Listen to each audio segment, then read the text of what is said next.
the way I want to do this is I'm going to divide it between Europe and the Pacific because they are very different operations. So we'll start with Europe first. Obviously, we don't get involved till much later. The Europeans have been at war for 2.5 years at that point, by the time we show up. They're tired, they're hungry. Yes, and the big strategic decision for the Americans is this whole question of which first? Who's the real enemy? Now, we know in retrospect it's going to be Germany, but for the average American, it's Japan. Yeah. Japan attacked us. The Germans didn't attack us. Plus, you add that racial element, that's also going to help. So for most Americans, their attitude is we should be fighting the Japanese. Germany we could deal with later, whatever. I mean, didn't we fix that last time? And it wound up getting screwed up again? Why are we even bothering with Europe? Now, Hitler does us a favor by declaring war on us. I don't know if some of you may not know this. So December 7th, the Japanese attacked Pearl Harbor. The Roosevelt administration for 3 days is going, okay, well that's good because we're in the war finally, but boy, the Nazis are the ones we really want to fight. How are we going to get Americans to let us fight the Nazis? And for 3 days, they're thinking, it might be 6 months or a year before we can add up enough things to go to Congress and say the Germans deserve to be part of this war effort. And then Hitler conveniently on December 10th declares war on us. Okay? He had no treaty obligations with the Japanese to do so, and so this has always been kind of a mystery as to why he did so. The assumption is that he's just crazy and just figured, okay, well, the Japanese are my so-called allies. They're at war with them. All right, I guess I'm at war with them too. That's the best answer we can come up with. Okay? But again, for the average American, well into the war, I mean, like until D-Day, the attitude is we should be fighting the Japanese, not the Germans. The Germans are not our problem. Those stupid Europeans are screwing this up. Let's let them deal with that problem. Okay? So, again, there's a revenge element. There's very much popular support against that. U.S. is a naval power, and that's going to be more of a naval war in the Pacific. The Japanese are an immediate threat because they attacked us. I mean, it's kind of obvious. We have a moral obligation. Those guys in the Philippines expect we're going to come rescue them. We're not. Oh, we'll rescue them 3 years later. But those guys holding out in the Philippines who are thinking War Plan Orange, you guys are going to race across the Pacific to help us? Nah, not going to happen. Okay? And then after they've been captured, now they're prisoners of war, and we have a moral obligation to go rescue them. Okay? And then there is this racial element. I'm not going to lie, but there is absolutely a racial element.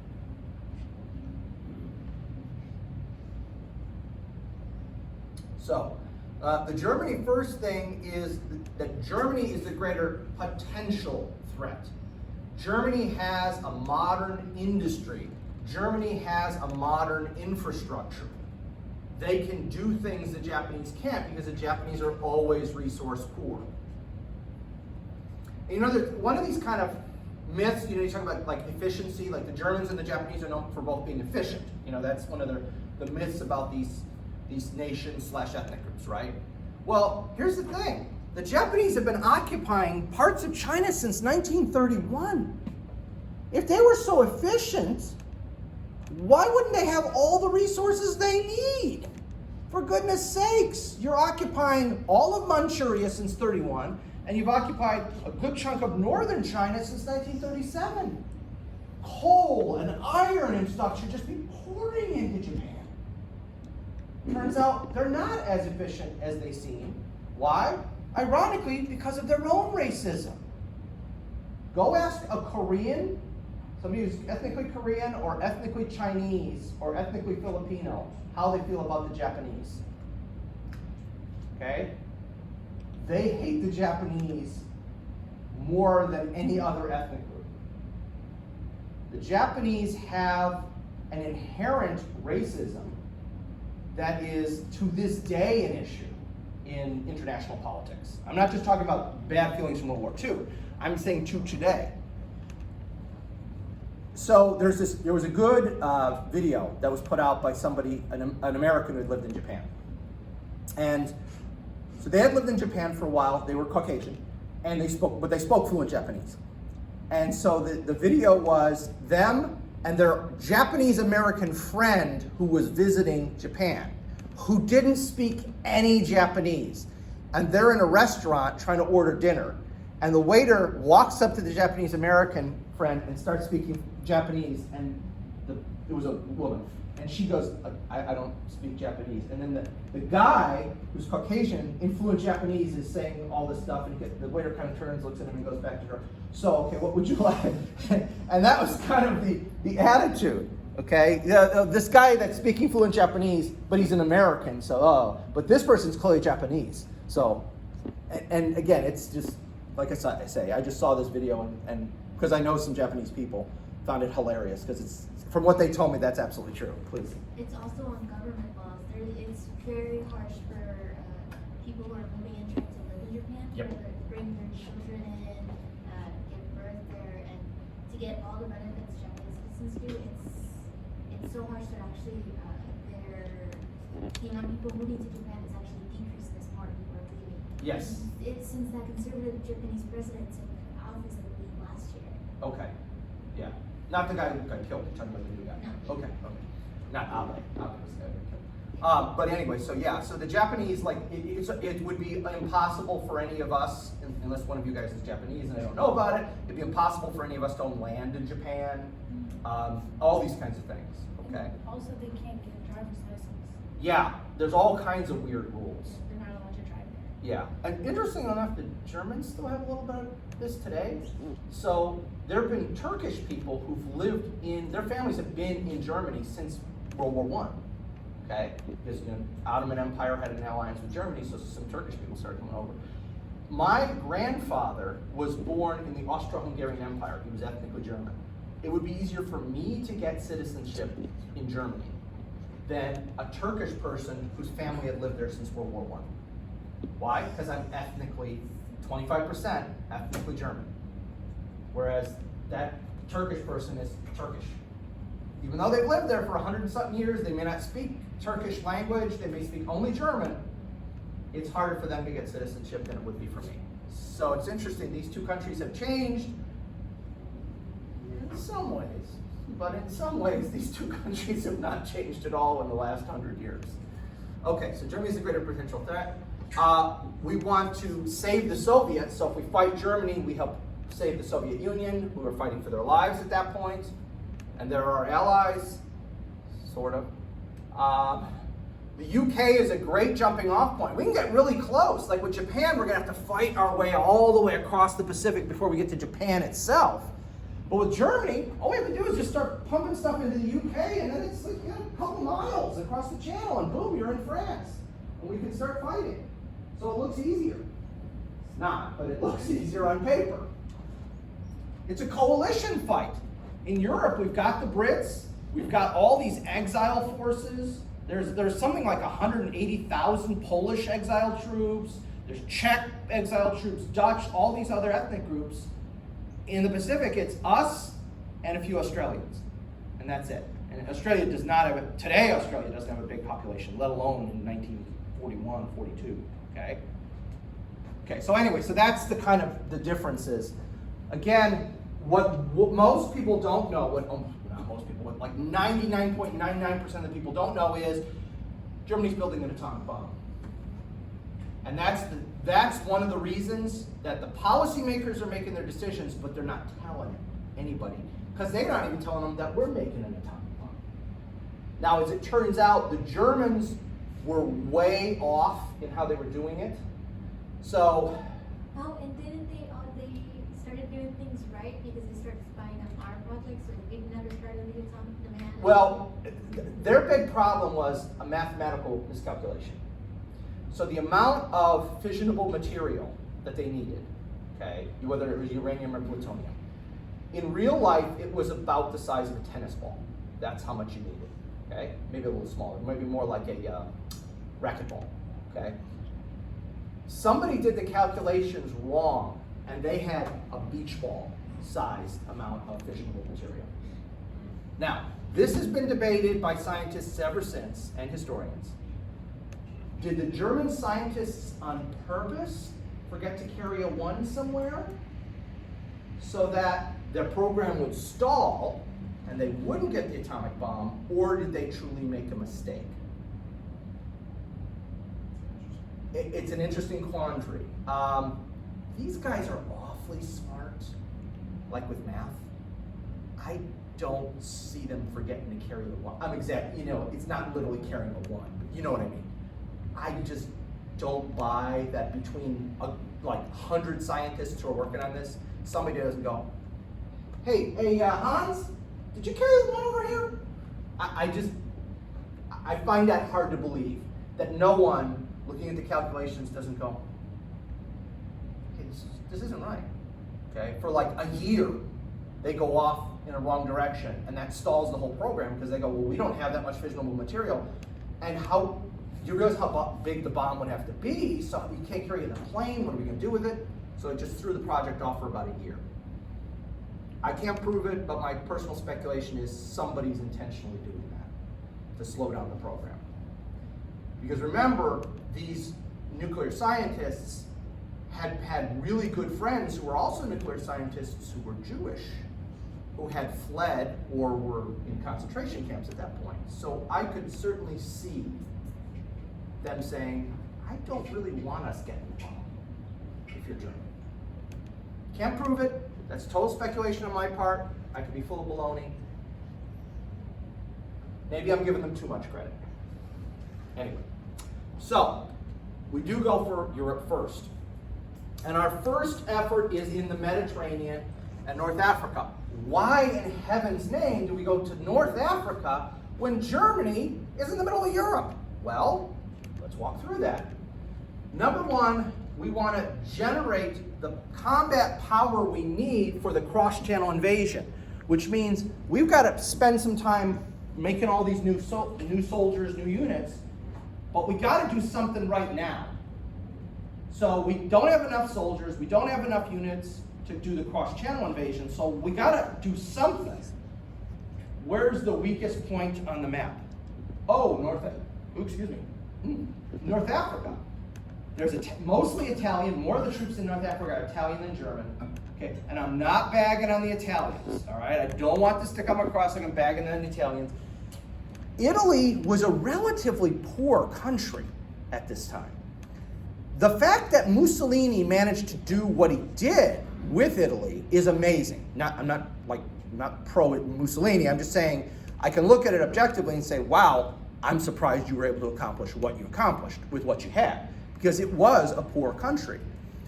But the Italians as a people, except for a small group that were hardcore fascists, the average Italian was not really into the whole conquest thing.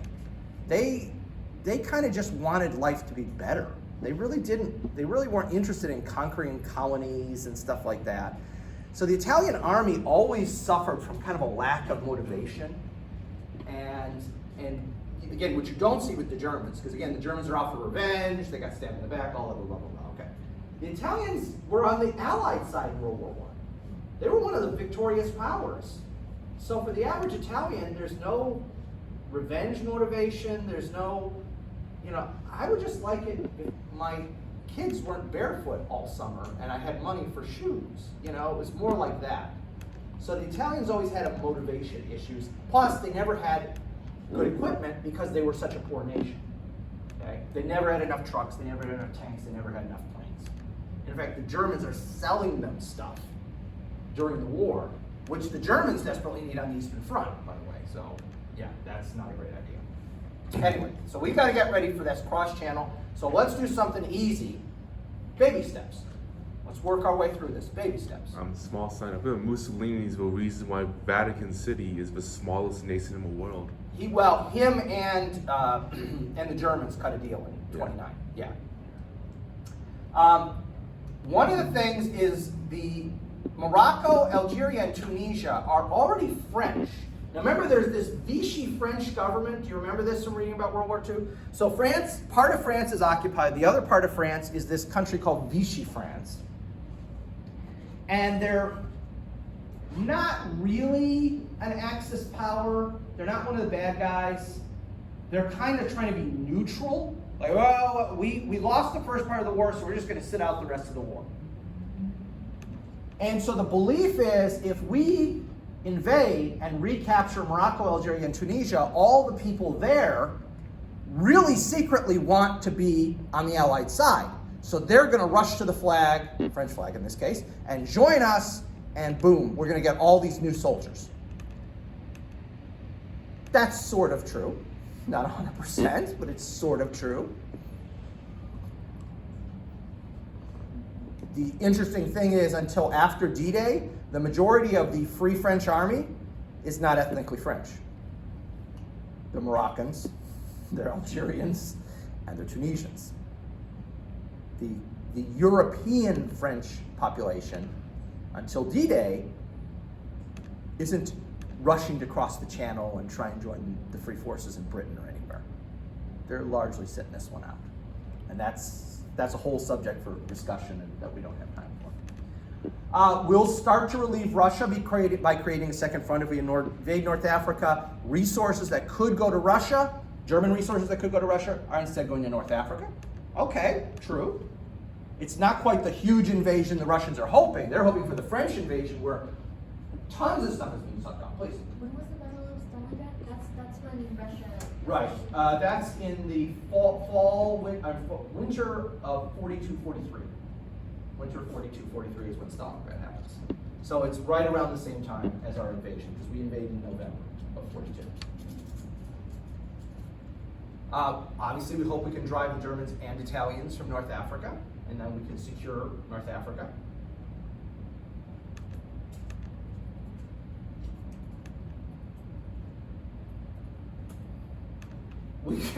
We can strike a blow at Germany without having to get in range of the majority of the German armed forces. Wehrmacht is, remember, armed forces. So that's like saying Department of Defense for us. That's the Wehrmacht. Everyone always thinks Wehrmacht means army. No. Here, H-E-E-R means army in German. Wehrmacht is like Department of Defense. So we're going to strike at Germany. We're going to destroy some of their units, but we're not going to get near most of their units. And what the Brits are thinking is, you Americans aren't ready. You guys don't know your elbow from your, okay? So you guys are not ready to fight the big boys. Now, as an American, I want to bluster and say, how dare those uppity Brits say that? But as a historian, I have to say, yeah, you're right. Because that's exactly what happened. If you look at our performance in North Africa, don't exactly cover ourselves in glory. It's pretty loud. Yeah, lots of blitz, not enough greed, exactly. And it's a stepping stone. We start in North Africa, and then we can move our way toward the European continent. So, in theory, this is going to be great.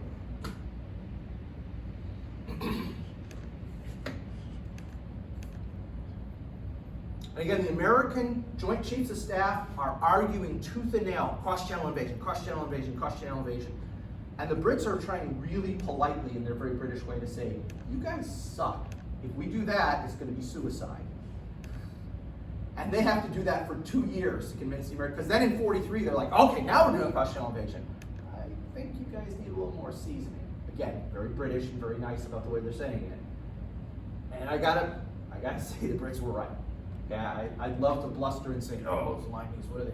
No, they were absolutely right. They were absolutely right. We needed time. We needed to prepare better, all that. Now, I want to show you a quote, and it's, again, a spot, and never feel you have to write down quotes. Quotes are just trying to get you to feel what it's like at the time. All right, please. I don't know if I missed it before I walked in. What's that? Have they gotten the Higgins yet? Or not yet? So I threw up the Higgins boat right at the end from our last lecture to remind everybody that's the war-winning weapon, especially in the Pacific, but also in these invasions in North Africa too. Yeah, that is what really makes these amphibious invasions so possible. Please. And once again with the invasion, didn't Churchill still want to add another year before D-Day? But Yes. They strung Roosevelt and the Russian Stalin. Yeah. Strong guard. Yes. Strong guard. Yes. Yes, well, because Churchill also wanted to to go to other places in the Mediterranean, like Greece and Yugoslavia. He wanted to do invasions there. And the Americans are looking at that and they're going, oh my gosh, that is a morass. Yugoslavia, you got like 4 different groups fighting for control. You got the Germans, you got the communists, you've got the royalist Yugoslavs, you've got other minor ethnic groups that were, because you remember Yugoslavia had something like 6 ethnic groups in it. You got all those different ethnic groups fighting for a lone thing, and the Americans are like, oh no, we're not getting anywhere near that. That's a morass. Funny how we used to be smart enough to say, hey, let's not go there. That looks like it might be too complicated. It's funny. We used to have leaders that could do that. We haven't for some time. Anyway, this is General Marshall, George C. Marshall, on the reason we had to do the Mediterranean invasion.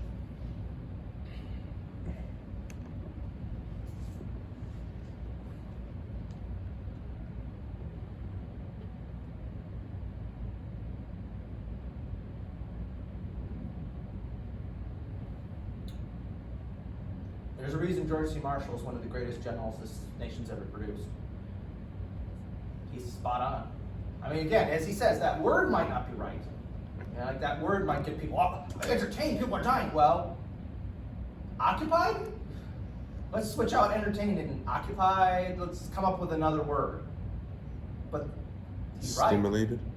What's that? Stimulated? Stimulated, whatever. Engaged. There we go. That's a good one. Engaged. We have to keep people engaged. People are being asked to make major sacrifices.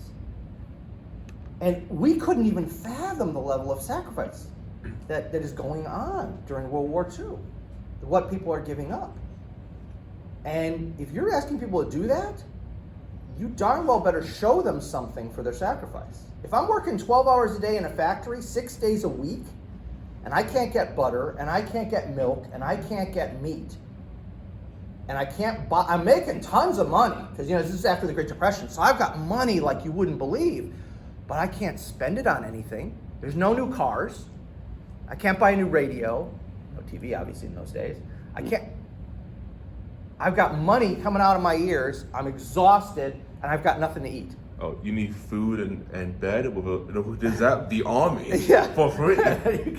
So, you better keep me engaged in what's going on. Otherwise, I'm going to start to say, hey, you know what? Get on with it. I want a new car. I want a new radio. I want new everything. I got money for it. A PR campaign. There you go. All right. So Operation Torch, which is the North African invasion, we land in Morocco and Algeria. Well, at the same time, the British, who are in Egypt, push out from there. So the whole idea is we're going to catch the Germans and the Italians in a giant pincer move from the west and the east. That's the whole idea behind this. All right. The initial landings go well, but not as well as we'd hoped. The assumption is the French will never fire on Americans. Yeah, they do. And quite a few Americans get killed in the invasion because there are quite a few French units that their attitude is, we don't care who you are, we're French, you're not coming in our territory. And that doesn't get talked about. That gets suppressed in all the press that comes out after this. It's portrayed as if the French welcome us with open arms. And the Americans literally go ashore with big, huge American flag armbands, literally carrying American flags, which you haven't done since the Civil War, like carrying a unit flag. But they literally want to showcase, hey, we're Americans, we're not the British, don't shoot at us. They still shoot at us. And quite a few Americans are killed. Things seem to be going pretty well until we get to a battle called Kasserine Pass. And at Kasserine Pass, we get defeated by the Germans. We are defeated decisively by the Germans. We, the Americans, not the Brits. We, the Americans, are decisively defeated at the Battle of Kasserine Pass. Well, obviously, we come back from it and we win the North African campaign ultimately. But it's a real wake-up call because it proves what the British had been telling us all along. You guys are not ready. So what happens? Well, the commander in charge at Kasserine Pass, a guy named Lloyd Friedendahl, you don't have to remember his name, is utterly unprepared. Okay? He's unprepared. In fact, he's nowhere even near his troops. He's something like 50 miles away from his troops. That might be a problem in an era in which you don't have, instantaneous computer things that can show you where everything is on the battlefield. You might want to be a little closer. I'm not saying on the front line holding the rifle, but you might want to be close enough that you can get pretty quick reports on where your units are and stuff. Okay? The first line on Doodle says, best known for his leadership failure of a battle of Kasserine Pass. Yes. One of the worst defeats in World War II. Mm-hmm. Our doctrine, turns out, is, as was said, all blitz, no Krieg. We are not good with the engaging with the enemy part. We were not prepared. Our stateside doctrine is problematic, and it gets revised. After this defeat, there's literally okay, we've got to make our stateside training more realistic based on what's just happened in North Africa. Do we ever get it right? No. Do we get it better? Yes. But right? No. We never get it right. I would argue, too, until the end of the war, our stateside training is inadequate for what soldiers will experience on the front. This is starting with the one that's written by the students. Right? Well, no, that was the Marine Corps. That was the Marine Corps. Oh, Yeah. okay. This is just Army doctrine, which some of the higher war plans were written by war college students, but the actual base doctrine, like how to maneuver and that's definitely written in-house by full-time, people who write doctrines pretty much full-time. Okay. So our doctrine is not good. There's political complications. And what I mean by that, I mean like when you read in detail about this battle, there's French units nearby, there's British units nearby, there's a lack of coordination.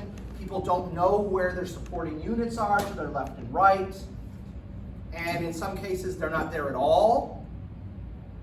So there were a whole bunch of complications there that, again, would get really quieted down, and people don't talk about that at the time. But when you look back, yeah, there was some serious problems there. The troops were just plain unprepared. If you've ever seen the movie Patton, okay, Patton immediately begins after the Battle of Kasserine Pass, because Friedendahl is fired, Patton is put in his place. And just as the movie begins, Patton comes in and sees what Friedendahl's command is like, and just starts instituting rigid discipline throughout the whole command. Okay, and Patton, of course, comes across like a jerk, because quite frankly he was. But did that unit need the discipline he instilled in them? You better believe it. Because that slackness that Friedendahl had allowed is part of the reason things went so bad in North Africa. There was a real lack of discipline. There was a real lack of, the enemy's out there. Shouldn't you have outposts out to be like a tripwire out in front just in case the enemy's coming? Shouldn't you, all these different things you do, if you're in this for real and not fooling around, they weren't doing. They were acting like these were maneuvers down in Louisiana or something like that. Now, again, Patton, I think, takes his discipline thing too far. His insanity with making guys wear ties in combat. I'm not joking. I'm not joking. He will fine people like $10 for not wearing a tie. His MPs have orders. If they see a guy who's not wearing a tie, they give him a fine. In a combat zone, which is insane. But overall, the discipline was necessary. Misplaced emphasis on the offensive. Okay. Again, this goes back to the all blitz, no Krieg. Maneuvering is great, but what happens when you encounter the enemy? If you don't know how to prepare to encounter the enemy, and also the defensive, that was not taught in American doctrine. What happens if you have to be on the defensive? The attitude was, we're never going to be on the defensive. We're always on the offensive. Okay. I got you. But what happens if you have to go on the defensive? We're never going to be on the defensive. We're always on the offensive. Okay, I see your problem here.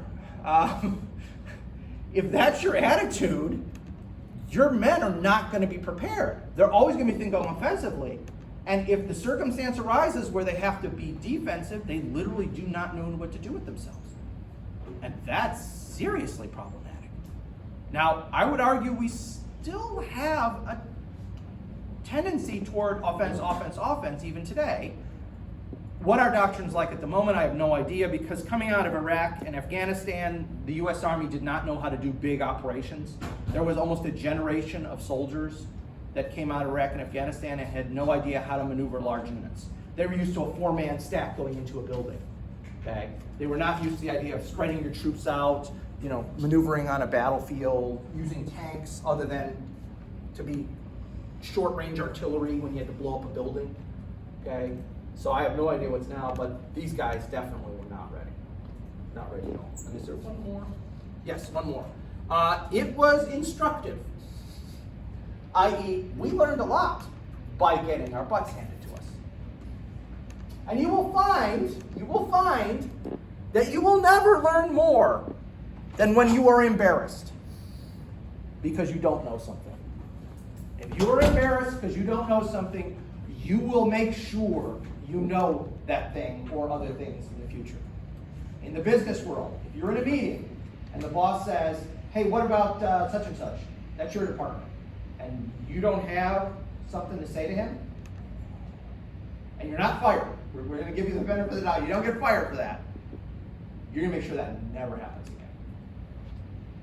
So learning through failure is actually one of the Army's mottos today, and that's one of the few things the Army does right today, is when you go to the National Training Center at Fort Ord in California, and you lose because you're going to lose because the guys who are there are full-time trainers. They know how to win.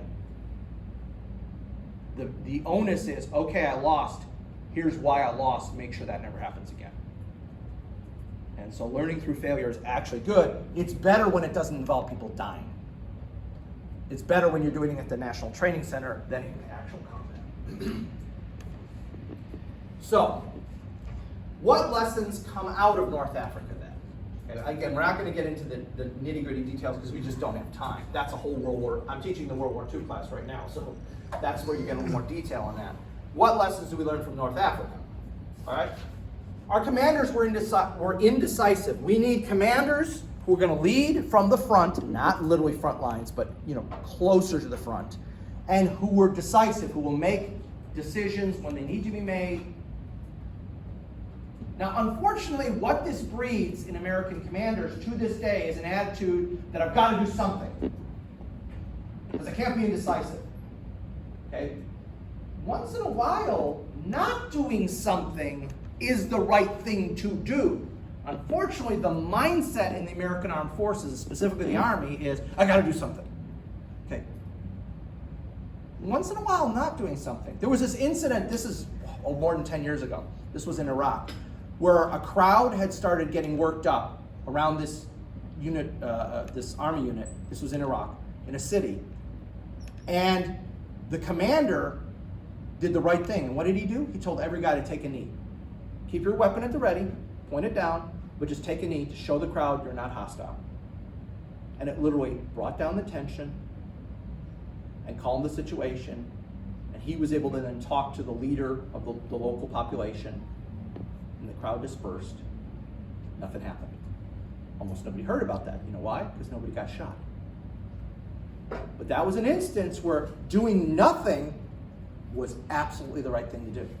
Now, is that always the answer? No, of course not. I'm not suggesting that. But sometimes doing nothing is the right answer.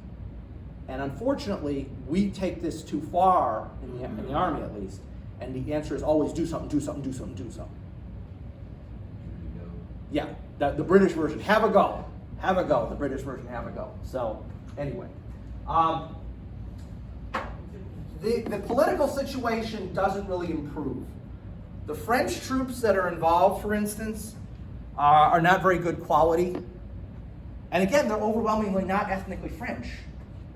So we're kind of looking at this and going, okay, these are French troops? Like, where's the rest of the French people? Okay? And how willing are the ethnic French to fight versus the Algerians, the Moroccans, and the Tunisians? They're more willing to fight. There's about 1 million ethnic French people living in Algeria at that time. Okay? So when they're liberated, the assumption is, well, okay, so half of them are men, that's 500,000, and let's say, we've got, let's see, 150, 200,000 maybe could be military age. Why aren't they rushing to the colors? Where are all those guys? Why aren't they fighting? Why is it that the ethnic Algerians, Tunisians, and Moroccans who are rushing to fight, and not you guys? What's going on with that? Our relationship with the Brits also is always complicated in World War II, especially in these early phases, because the Brits are the senior partner. They know what they're doing. They've been doing this for longer. And we are like petulant teenagers who say, I know better. No, you don't, son. Take a seat. Okay? Now, after the D-Day invasion, that balance of power is going to shift to the Americans because we've got more troops. Now we've got 2 years of experience, etc. But at this point, we don't like being told to sit down and listen while I give you a lecture as to what you did wrong. Okay? They don't like it. Understandably, but the Brits are the senior partner and they actually know what they're doing. You could dislike Montgomery and individual guys all you want. I'm with you, okay? But as an army, they know what they're doing. Okay? They know what they're doing. And we should have heeded them more often rather than saying, Limeys, where do they know them? We know what we're doing. No, we don't. Okay? One of our big problems is, and remember this is, if you know a little bit about World War II, you know the Germans learned this starting in Poland and France, is your armor should not be thrown in piecemeal. You should create armored divisions, armored corps, and the Germans even create armor armies, okay? You don't just go, okay, every division gets a battalion of armor. Here you go, here's one for you, here's one for you, here's one for you. When you piecemeal out your armor, you diffuse its power and it becomes infantry support. What the Germans learned, starting in Poland, and then they learn more in France, and by the time they get to Russia, they figured it out, is, no, you concentrate those armored forces. It's the tip of the spear. And that punches through the enemy's lines, and the slower infantry can catch up. When you piecemeal it out, which is what the Poles really didn't have any tanks to begin with, but the French and British in 1940 definitely piecemealed out their tanks. Every division gets one battalion. Here's one for you, here's one for you, here's one for you. And it made the infantry feel safe. Oh, good, just in case anything happens, we got tanks. But it meant they had no ability to punch through a line, on the one hand, or to use it as a counter-attacking force. Okay, they've punched through the line, where are our tanks? I've got a battalion. What? Well, he's got a battalion. I need a division, I need a corps. No, they don't have them, okay? And so we have to learn what the Germans learned in 39 and 40, we're learning in 42 and 43. So again, we're behind the power curve on this. We're learning, but we're learning slowly, and we're learning painfully. Dead people are helping us learn, and that's sad. Our troops are unprepared, okay? I don't know how else you put it, okay? American tankers are being outfought by the Germans. We're just not prepared. Stateside training is not good. And as I said, it'll get better over the course of the war, but I would argue our stateside training is never where it should be. We never have truly effective stateside training. I would go so far as to say our stateside training really doesn't become effective until after Vietnam. It's only with the creation of the Training and Doctrine Command, whose full-time job it is to train and write doctrine, that finally we start to get decent stateside training. And that really shows in the first Gulf War, back in 1991. If you look at how quickly that went, how smoothly that went, that was an example of guys who trained and trained and trained and trained to the point where they got good at what they were doing. And then we fight Iraq and Afghanistan and throw everything away. Start over. There's very poor coordination between the Army Air Force and the ground forces. So we have lots of friendly fire incidents. I mean, it gets to the point where tankers will literally find American flags and tie them down to the top of their turrets or the back where their engines are. You can't put it all the way because there's exhaust and air intake is there. But they'll like tie American flags so they don't get bombed by their own troops. That's how bad the coordination is. And that, by the way, that will never 100% go away. You're going to have problems with what we call blue on blue or friendly fire. I mean, that's always an unfortunate happening. We're better nowadays because we have electronic transponders, for instance, in tanks and things like that. So the pilot will literally have something pop up on a screen telling him that's an American vehicle, or et cetera. So they're a little more rare nowadays, but even in Iraq and Afghanistan, there were friendly fire incidents. Did you ever see anything like that? Well, remember, I was never overseas, so I've never had anybody shoot at me on purpose. So someone shot you at accident? No, I'm just being silly. But yes, I know it happened. And then, of course, there was that really ugly incident where some American pilots dropped bombs on a wedding in Afghanistan. It caused a big controversy. Again, this is more than 10 years ago. I don't know if you guys remember that, but there was a huge controversy about that. Well, that was an example of, well, they're on our side, but they don't have our equipment, so they don't have the transponders, they don't have all these things. They're going to tell the pilots, oh, don't drop the bomb here. And they wound up killing like 20, 30 people at a wedding party. And then they stopped without orders. Yes, there was that. Yes. So again, it still happens, but we're much better than we were in World War II. I think is there one more? Yeah. And let's be just honest about this. American forces ran. At Kasserine Pass, Americans literally threw away their rifles and ran. Nothing to be proud of, but let's be honest. And this is a thing I keep coming back to, guys. If you cannot be honest with yourself, okay, if you can't be self-aware and honest with yourself, you are never going to overcome your own issues, whether that's an organizational thing or a personal thing. And I don't want to sound like I'm preaching here or something, but you really do. If you can't be honest about your own limitations or your organization's limitations, if you can't be honest about what you really can and cannot do, you're never going to be successful. You have to be honest with yourself. And especially if you're in a large bureaucratic organization like the Army, and you think, oh, we're awesome. There's a lot of dead Americans because we thought we were awesome and we didn't know our elbow from the okay?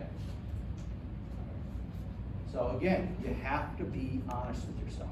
You're never going to be 100% honest because you can't see what other people see, right? When I dream, I still have a full head of hair, okay? In my dreams, I always have a luxurious head of hair, like I was in my mid-20s. Anyway, I was a redhead, by the way. Most people have no idea because I have no color left. But huge, thick head of red hair I had back in the day. In fact, when I was about 3, it looked like a red afro. It was hilarious. The pictures are hilarious. But if I go around thinking I still look like I'm 25, I've got a nice head of hair, I'm thin. Okay, we all know people who think like that, right? Who walk around, they're 50, 60, and they still walk around like they're 20-something, and they're good looking, and all that.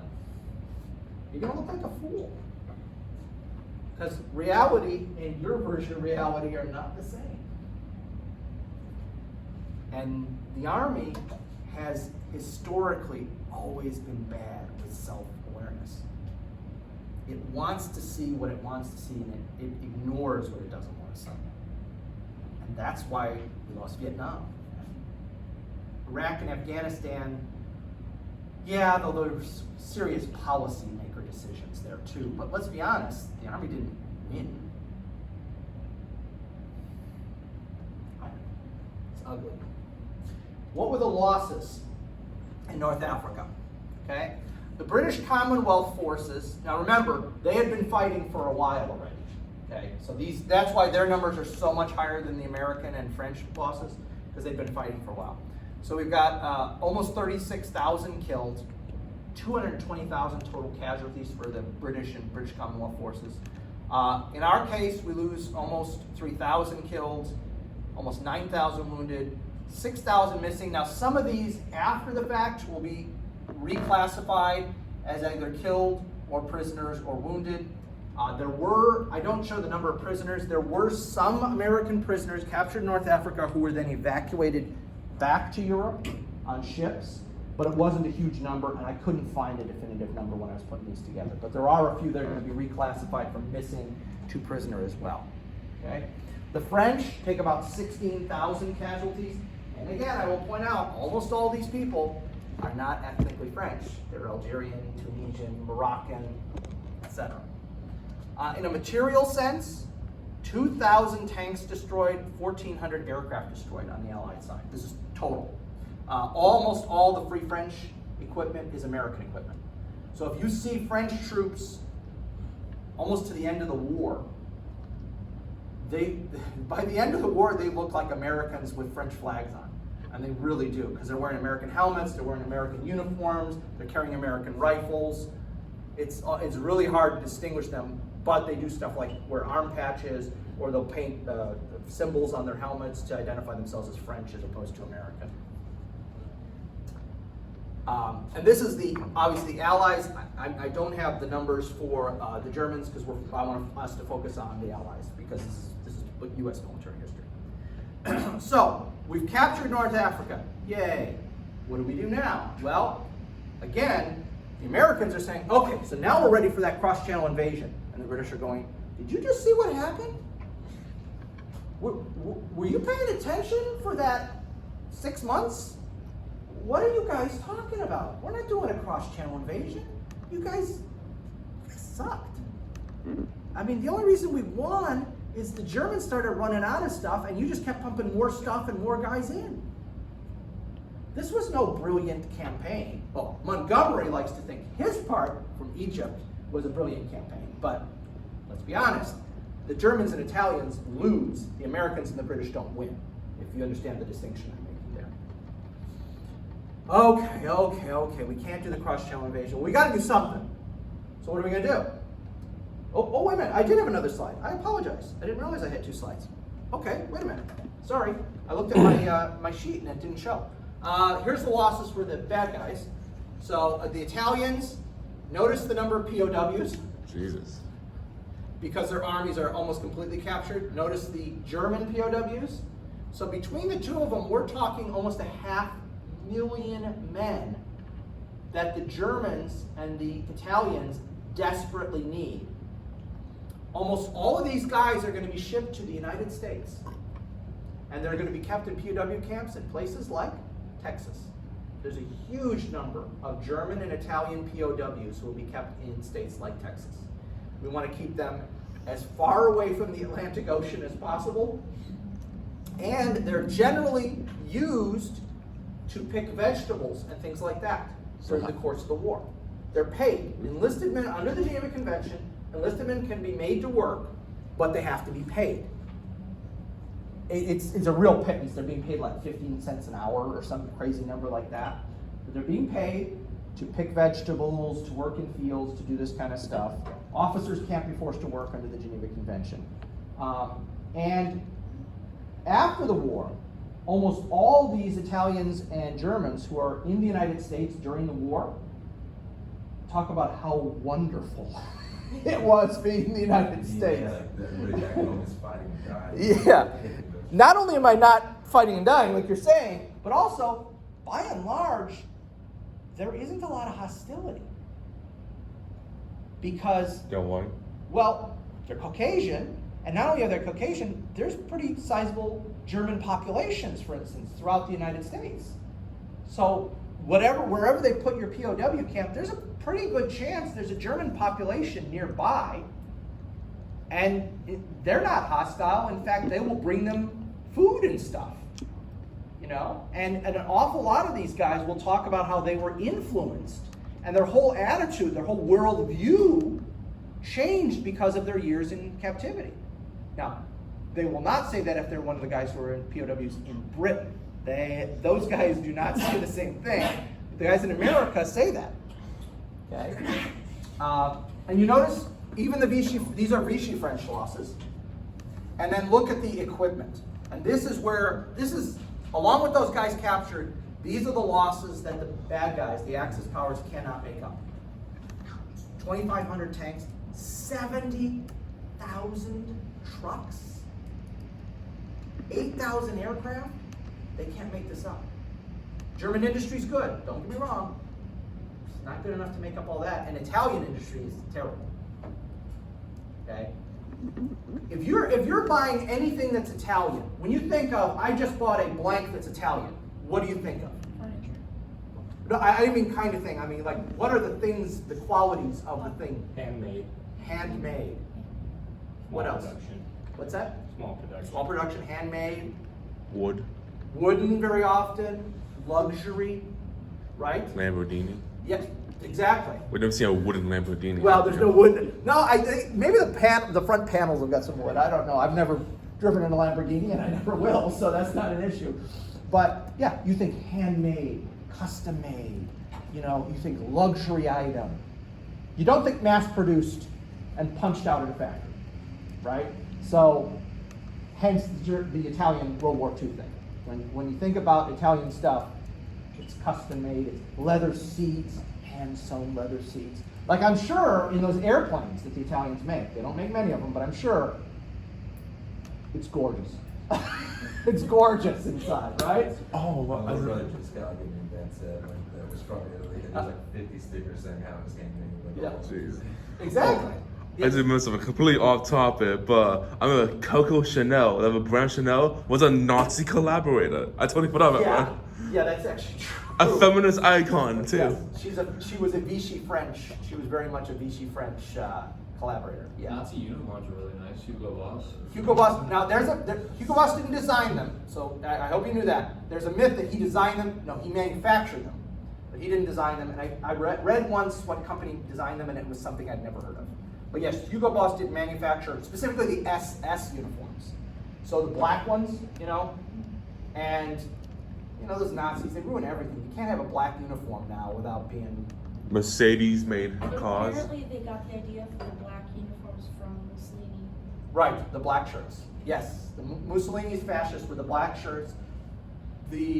Originally the German fascists were the brown shirts. Spain's fascists, the phalangists, were the blue shirts. I'm not making this up. Every country had a different shirt.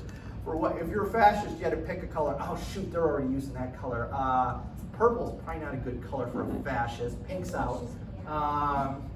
You know, and yeah, I guess there was a color chart, and you had to go, okay, they've got that one. What do we got left? Gray? Ugh. Anyway. Fanta was developed as an alternative to Coke, but they Yes. weren't sipping it to Germany Yeah, anymore. because we weren't selling Coke anymore. Yeah, Fanta was created. That's true. Fanta was created to make up for that. Okay, so we can't support Chanel, Hugo Nah, Boss, Mercedes, Fanta. I think we can take that a little too far. I'm okay with everything except for the Fanta pineapple soda. I think we could take that a little too far because there's people. I mean, Let's not just start of a Nazi scientist in orange juice. yeah, let's not go that direction. NASA. Yeah, NASA. Oh my gosh, yeah, the number of guys walking around talking like this at NASA in the 1960s. Yeah, there's a lot of them. Yeah, Reminds you, yeah. from Archer, Madeline pointed out, look, we can't disavow a Nazi completely because they're responsible for so much stuff we have. Yes, there is that. All right, so we have to do something. I'm sorry I got diverted there for a few minutes. That was my fault, sorry. And we're going to go to Sicily. Makes sense. It's an island right in the middle of the Mediterranean. Okay? If we can capture it, it'll help us control the whole Mediterranean. We can dominate the Mediterranean. All right? So, we're not prepared for the cross-channel invasion. We think we are, but the British think we aren't, and they have now tangible evidence. Hey guys, guys are ready to pass. Oh crap, yeah. All right, sorry, I forgot about that. All right, he's right. All right, we'll wait. We'll wait another year. And by the way, Joe Stalin the whole time is screaming, when are you guys going to do something? When are you guys going to do something? We're just in North Africa. That's nothing. Get into Europe. Okay, we're going to do Sicily. That's nothing. Get into Europe. So that's his constant refrain.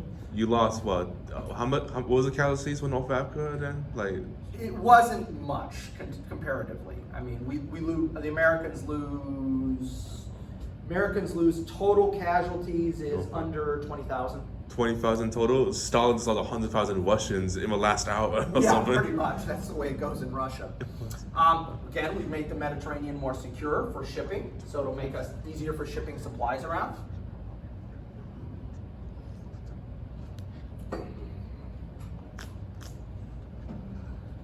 it sets us up to do the next thing, which is pretty obvious. If we take Sicily, we're going to take the rest of Italy. That will turn out to be problematic, shall we say. And last but not least, we hope we'll knock Italy out of the war. And even though I said the Italians have got some issues, still, not having them in the war would make things easier. Not going to be perfect, but it will make things easier. Okay? So these are all good reasons. Okay, these are all good reasons to invade Sicily. It makes sense. Sicily and Italy are not great places to fight.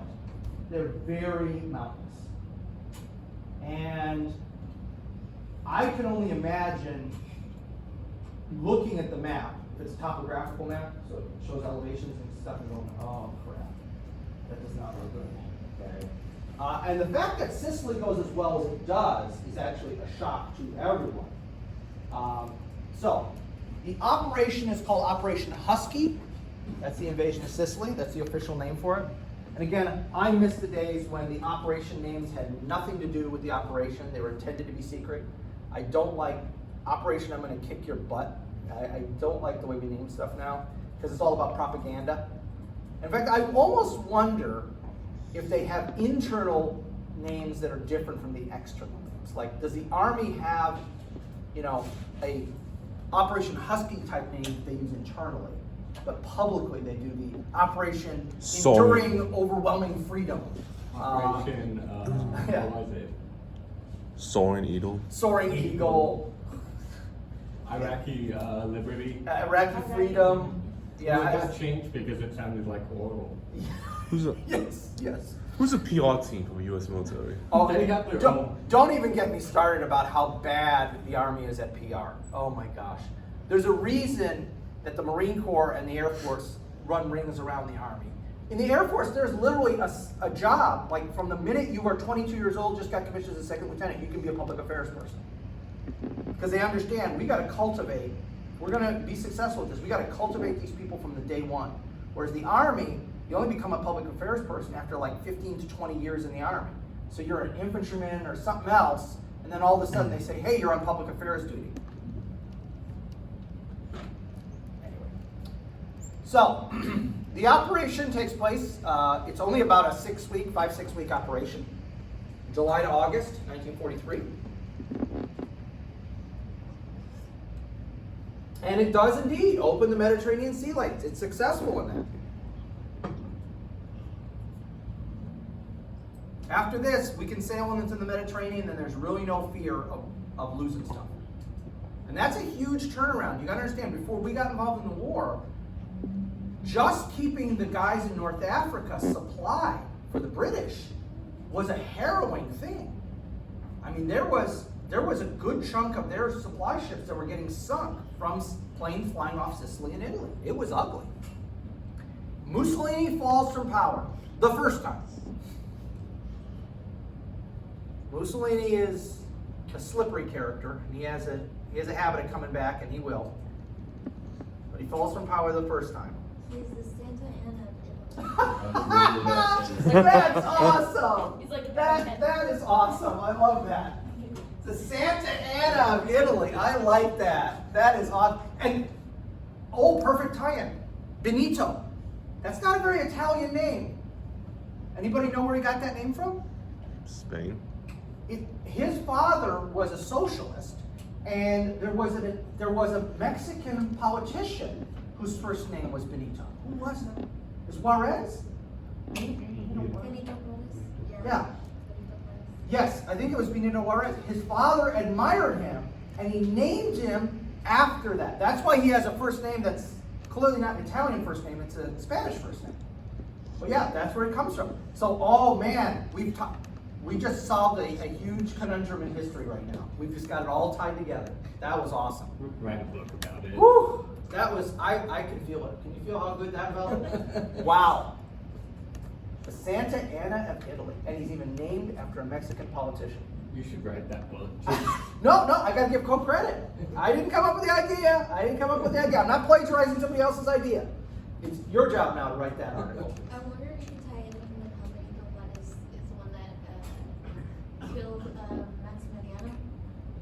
Yes, I wonder.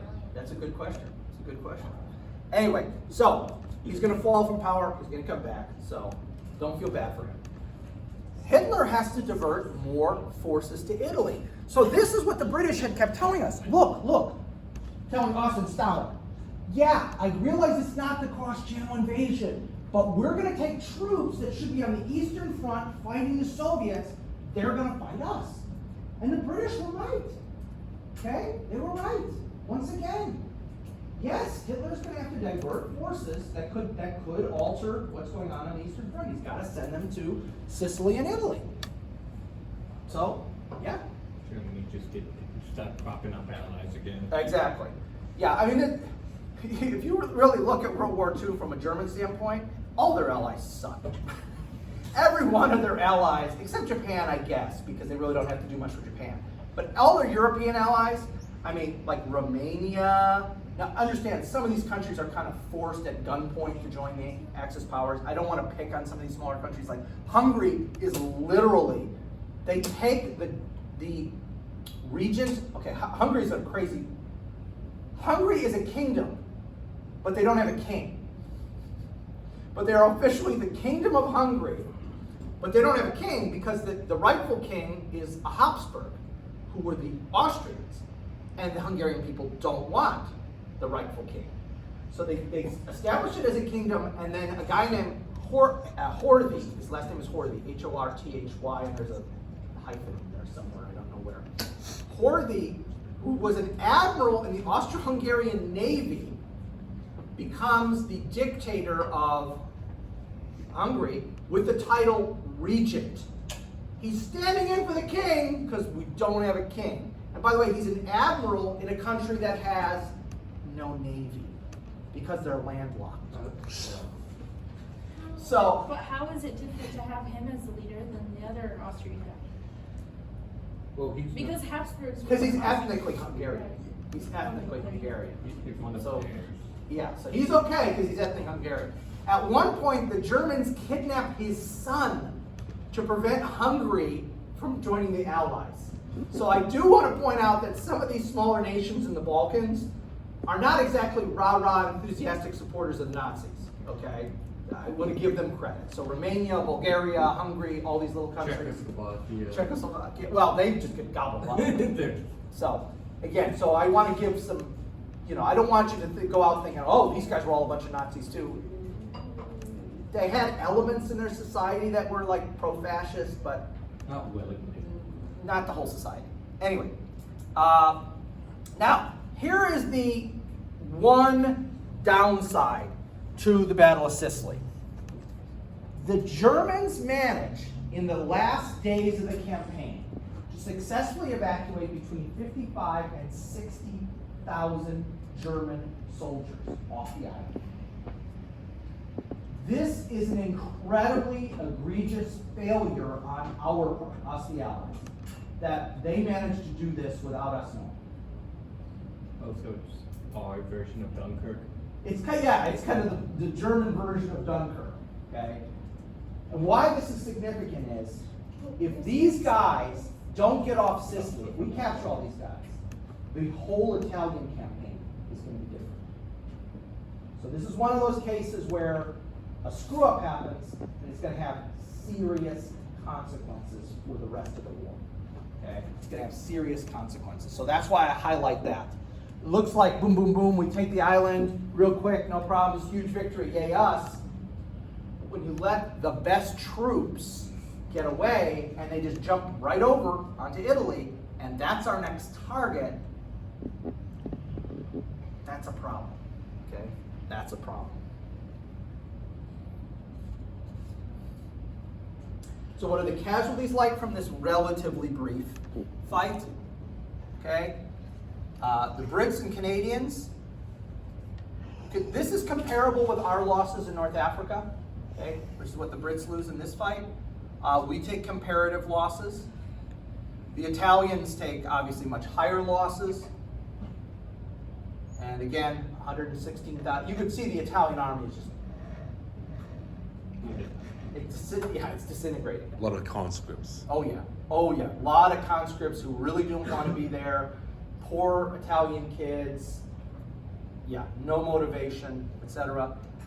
German casualties, though, are pretty substantial. But again, if we had captured, if this was between 65 and 70,000 POWs, I would argue the Italian campaign is fundamentally different. It's fundamentally different. And you know where we're going next. Italy. Okay, we got to go for Italy itself. So why Italy? Why do this? Well, we want to officially knock Italy out of the war. We've toppled Benito Mussolini, but we want the Italians out. We don't want them fighting anymore. We want to continue to tie down as many German resources as we can, because they're not fighting the Russians then, and Joe Stalin will stop screaming at us. No, he won't. But in theory, he will. Here's a big one. We can now start building airfields in Italy to bomb Germany. So now, in addition to bombing Germany from England, we can also fly planes up from Italy to bomb Germany, and we can help in the Balkans, because there's resistance groups. I talked about how it's such a morass in the Balkans, especially in Yugoslavia. Well, now we can start English. Now we can start to directly support those resistance groups, because it's a pretty easy hop, skip, and jump right across the Adriatic Sea, and we can drop supplies on those guys, keep them fighting. Because again, that's the whole thing. We want to keep everybody fighting, and that's why we have such strange bedfellows of communists and small d Democrats and all these people, because everybody is against the Nazis. And we'll work that out after the war, and as you know, the working out part doesn't go well. But we're going to work that out later. Right now, we all hate the Nazis. Good. Keep going. We're hoping to convince the Turks to join the war on the side of the Allies. And by the way, for much of the early part of the war, the Germans kept thinking they were going to convince the Turks to join the war on their side. The Turks, however, after their bad experience in World War I, wisely decide, we're not getting involved at all. I don't care who you are. Now, could there have been a decisive moment where maybe they would have thrown their weight in one side or another? Sure. I'm certain that if we unravel all the what-ifs, there could have been a circumstance where that happened. But wisely, they take a very neutral tone toward World War II because of how bad their experience was in World War I. I mean, think about it. They lost like 75% of their country. When you look at a map of what was the Ottoman Empire in 1914, what Turkey looks like in 1919, it may be more than 75%. Okay, so they probably made the right decision with that. One last point. This is an economy of force. Now, what does that mean? An economy of force means I can create the most problems for my enemy using the least amount of troops of my own. That's the thought. Is that I can create the most problems for Germany in this case, Germany and Italy, but more Germany, by using very few troops of my own in the process. And arguably, it is on paper, but as the Italian campaign proceeds, it starts to be an economy of force for the Germans. It starts as an economy of force for the Allies, but I argue when you look at the Italian campaign from start to finish, it's them that's getting the economy of force out of this, not us. At least until D-Day. And then we'll talk about how things go differently. We're basically out of time, so there's no sense in me putting up anything else. I'm working on the tests. I have not obviously finished grading them, because if I had, you would have seen that the test was graded, but I'm working my way through them. I had my World War II class the week before, so give me about 2 weeks total. By the time it's 2 weeks from when you took it, I should have them, okay? So I'm just nugging my way through. So far what I've seen is good. I have not seen any, of the ones I graded, I have not seen anybody less than C, and I don't remember who and what where, so don't ask me, but